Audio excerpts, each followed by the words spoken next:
So it has been popularly said that beauty is in the eyes of the beholder. So in other words, your attraction or whatever it is that makes more sense to you, whatever it is that you feel that is more comfortable to you, it's only defined by your perception.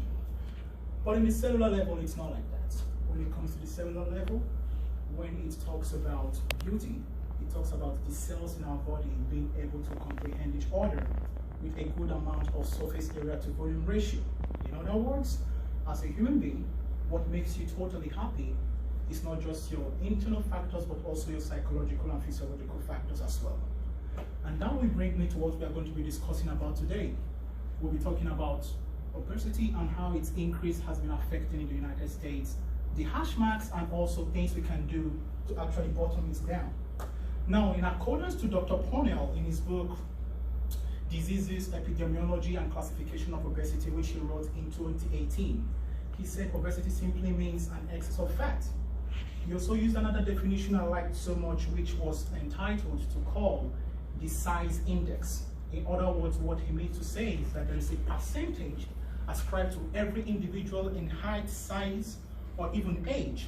And once you are 20% above that range, that means you are described to be overweight. A basic example, someone who might be the age of 19 and 20, they do have an index. Now, if they're 20% above that index, they are regarded as being overweight or being in the risk of obesity. Now, it can be argued on different stands, but that is the basic definition we are going to be using. So with that being the case, you can see that obesity is a huge quagmire in our country today. For the past 4 decades, it has been on an increase. And one of the most important things that we'll be looking at to be able to combat it, the first things we're going to be looking at is going to be gene mutation.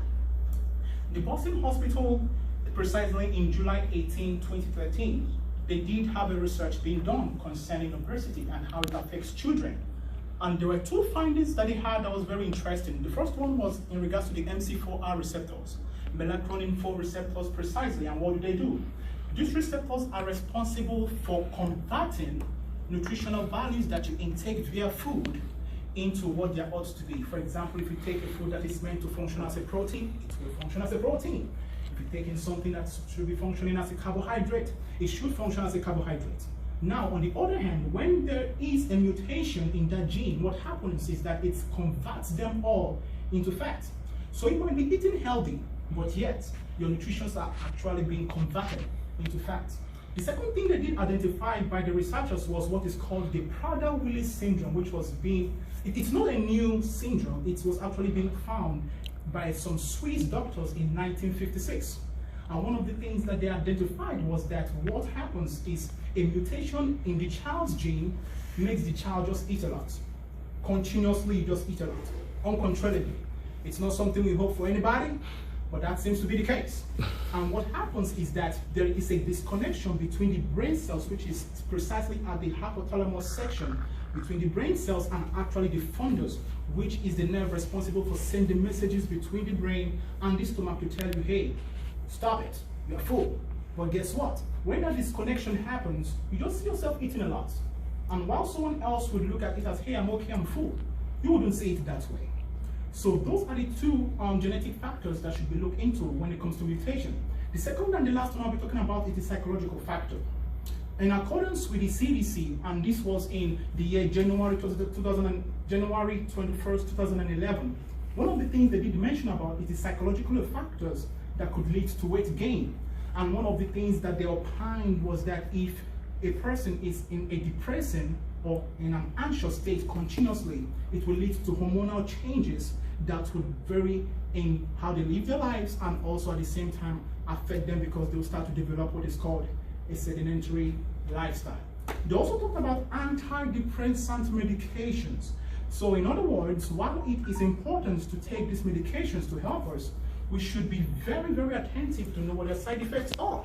One of them is paroxetine. They specifically mentioned it, paroxetine. And one of the things they said was that paroxetine has a tendency to accumulate so many unwanted sources in our cells that affect us outwardly and inwardly. Now, with these 2 points, you can see that the situation of obesity and overweight increase is a very drastic and huge measure. So what can we do to control and contain it?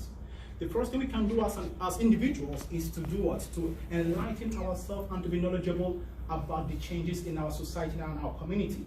One of the things we can also do to curtail the situation is also look outward at the children and also adolescents and how we can impact their life and their health as well. If you go to classes or schools today, one of the things you'll notice is children that do not associate with other people. Now, you would think that they are introverts, but no, they are actually uncomfortable with themselves. You go around schools, you notice that they are bullies too, because of what children look like, think like, and also what they embrace, especially if it is their size. What can we do to adjust and make these changes? It's not that easy, but we have to make efforts. And the effort we can make is to retrocede from this conversation, go into ourselves and observe what can we do to make and proclaim those changes.